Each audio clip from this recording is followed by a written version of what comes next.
नमस्कार, राष्ट्रभोज से मैं पवन केसवानी। चुनाव आयोग ने हिमाचल में 12 नवंबर को चुनाव की तारीखें घोषित की है और 8 दिसंबर को चुनाव के परिणाम घोषित होंगे। लेकिन लगता ऐसा है कि चुनाव हिमाचल में नहीं बल्कि छत्तीसगढ़ में है, क्योंकि छत्तीसगढ़ में जिस तरह से कांग्रेस और भाजपा में अचानक जुबानी हमले तेज हो गए हैं और जिस तरह से खाई खंदक की लड़ाई शुरू हो गई है, लेकिन जिस तरह से चलती हुई गाड़ी में एकदम से एक्सीलेटर में पैर दबा दिया गया है, वहाँ ऐसा लग ही नहीं रहा है कि चुनाव 1 साल बाद होने वाले हैं। इस वक्त छत्तीसगढ़ में ईडी की लगातार कार्रवाई चल रही है, छापेमारी हो रही है। 40 से ज़्यादा ठिकानों पर छापे मारे गए। वहाँ कई कोयला कारोबारियों के यहाँ छापा मारने के अलावा 3 IAS समीर विश्नोई, रानू साहू और JP मौर्य को भी घेरे में लिया गया है।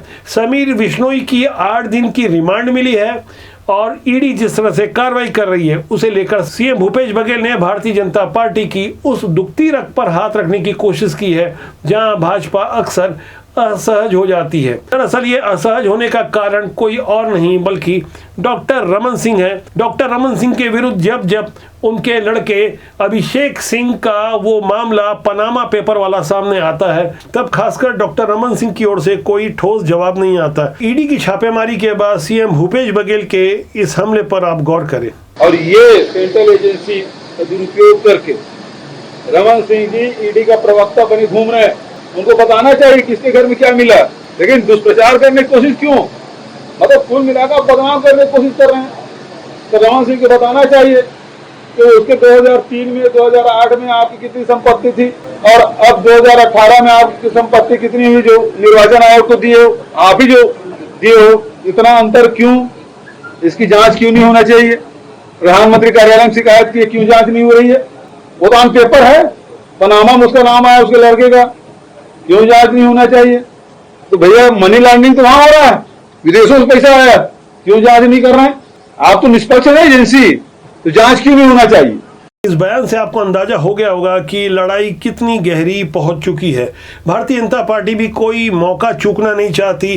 कांकेर के NSUI जिला अध्यक्ष सुमित राय का एक ऑडियो वायरल होता है। वो किसी शराब दुकान के मैनेजर से 3000 की जगह 5000 की मांग करते हैं। इसे लेकर भारतीय जनता पार्टी की एक आधिकारिक पत्रकार वार्ता होती है। वहाँ कांकेर की इस घटना को भारतीय जनता पार्टी किस तरह से प्रस्तुत करती है वो मैं आपको आगे बताऊंगा। फिलहाल आप NSUI के कांकेर जिला अध्यक्ष सुमित राय और शराब मैनेजर की बातचीत के उन अंशों को चंद सेकंड में सुनिए। तो करवा दो बोला। मैं बोला था कि मैं तो 3000 रुपये करवा सकता हूँ, इससे ज्यादा नहीं हो पाएगा। 3000। क्यों?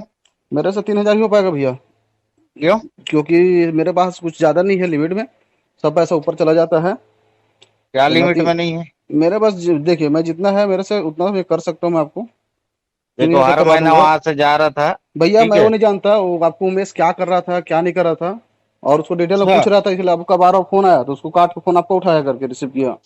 सुनो ना, बोलिए। इतना है ना तो DO से भी बात कर लो, ठीक है? मेरे को दिक्कत नहीं भैया, मैं बात नहीं कर पाऊंगा करके कहीं और। ऐसा तो फिर वहाँ छोड़ देना नौकरी। मैं छोड़ दूंगा भैया, आप हटवा दो। छोड़ देता हूँ मैं, मेरे को क्या है।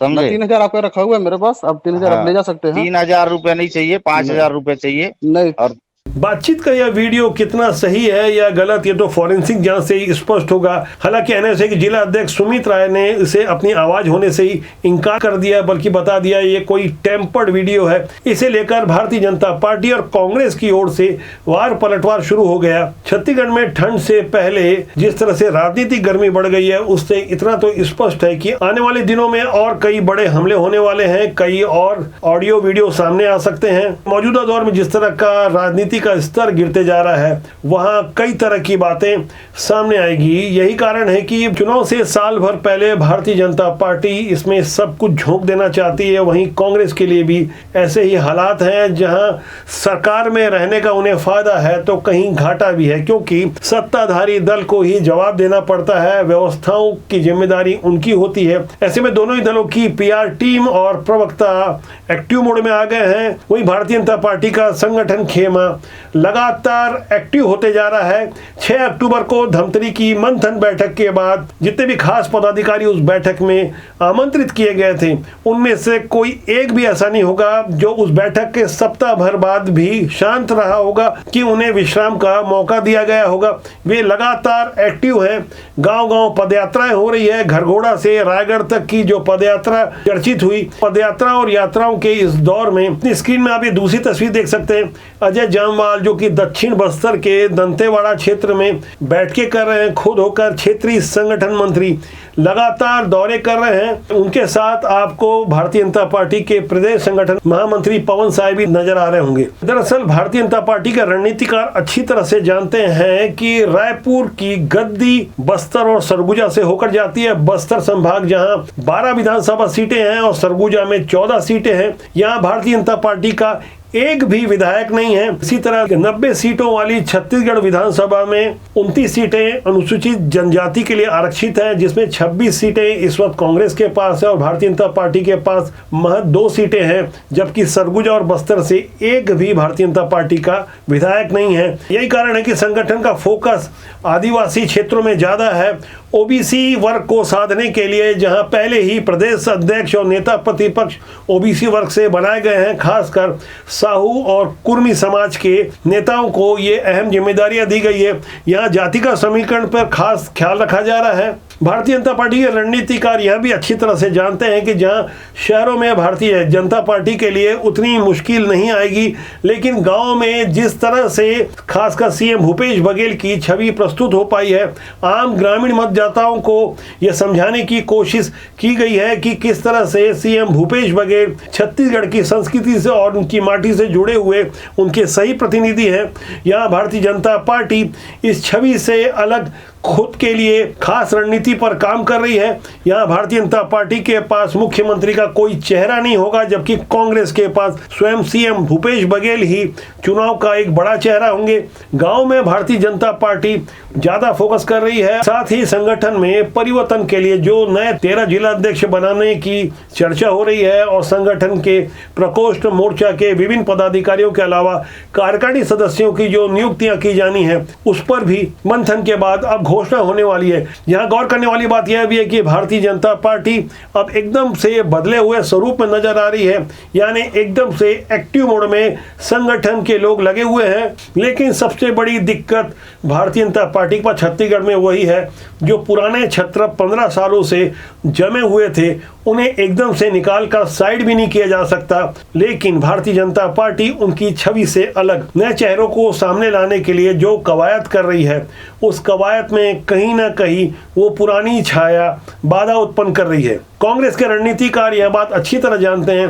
यही कारण है कि बार बार भारतीय जनता पार्टी के मुख्यमंत्री के अलावा ऐसे मंत्रियों को घेरे में लिया जाता है जहां भारतीय जनता पार्टी बार बार असहज हो जाती है। भारतीय जनता पार्टी ने मुख्य प्रवक्ता अजय चंद्राकर को बनाया है और प्रवक्ताओं की सूची में राजेश मूणत का भी नाम है। ये वो 2 चेहरे हैं भारतीय जनता पार्टी के।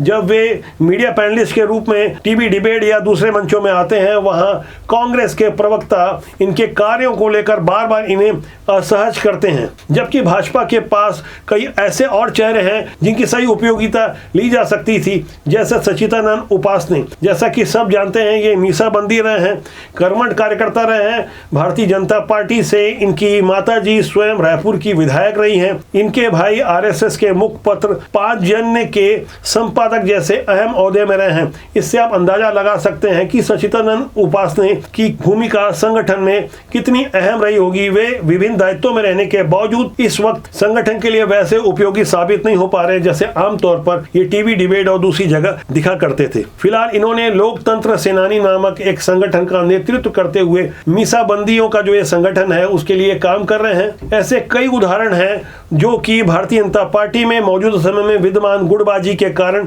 उपेक्षित कर अनुपयोगी बना दिए गए हैं। ऐसी गुटबाजी से पार पाने भाजपा के रणनीतिकार बहुत जल्द ही कुछ अच्छे निर्णय लेने वाले हैं। हमारे पास जो इनपुट है, हमारे पास जो जानकारी है, उसके अनुसार नए लोगों को मौका देने की जो रणनीति है उस पर कुछ बड़े फैसले लिए जाने हैं। विधानसभा में किसे टिकट मिलेगी, किसे नहीं मिलेगी, ये तो आने वाला समय बताएगा। लेकिन मौजूदा समय में जो प्राथमिकता तय की जा रही है उससे संदेश साफ है। जैसा कि संगठन में अभी जो 56 बदलाव हुए, वहां भी एवरेज 55 की उम्र के लोगों को मौका दिया गया, और जिन जिन लोगों को मौका दिया गया वे अपेक्षाकृत पहले वाले संगठन से कहीं युवा थे। ऐसा ही प्रयोग आगे भी होने वाला है। लोकसभा की तर्ज पर नए लोगों को मौका देकर भारतीय जनता पार्टी पुरानी छवि धोने की कोशिश करेगी। इसे लेकर पुराने छत्र खासे परेशान हैं। जिस तरह से जो गलतियां हुई थी, उन गलतियों को उदाहरण के रूप में प्रस्तुत किया जा रहा है कि किस तरह से जातिगत समीकरण को साधने की जो कोशिश ही नहीं की गई और किस तरह से कुछ लोग संगठन के ऊपर हावी हो गए थे। वह धड़ा भी अभी भी बार बार कहीं ना कहीं बाधा उत्पन्न कर रहा है। फिलहाल उनका भी स्थायी समाधान खोज लिया गया है, जिसे आने वाली कड़ी में हम स्पष्ट रूप से बताएंगे कि किस तरह से धमतरी की मंथन बैठक से निकला हुआ सूत्र काम करेगा और काम नहीं करने वालों को किस तरह से साइड लगाने का पक्का इंतजाम किया जाएगा। यहाँ अंत में एक अहम बात मैं जो आप तक छोड़े जा रहा हूँ, भारतीय जनता पार्टी के कुछ कद्दावर जो अभी भी सत्ता के साथ बने हुए हैं, सत्ता से उनके क्या संबंध है, इस पर भी चिंतन मंथन हो चुका है। ऐसे बड़े चेहरे पहचान लिए गए हैं, उन्हें चाल चरित्र और चेहरा सुधारने की नसीहत दी गई है। फिलहाल मेरा आग्रह है कि राजनीति की सुचिता के लिए कृपया अच्छे लोगों को राजनीति में आगे बढ़ाने के लिए राष्ट्रबोध के इस जनमंच का आप साथ दीजिए। कमेंट बॉक्स में जाके अपनी राय रखिएगा और सब्सक्राइब करना नहीं भूलिएगा, ताकि राजनीति को सेवा की बजाय कारोबार बना चुके ऐसे लोग बेनकाब हों जिनकी जरूरत राजनीति नहीं कहीं और होनी चाहिए। यदि आज हम गलत को गलत नहीं बोलेंगे तो आने वाला वक्त हमें माफ नहीं करेगा। इस समय के लिए इतना ही। नमस्कार।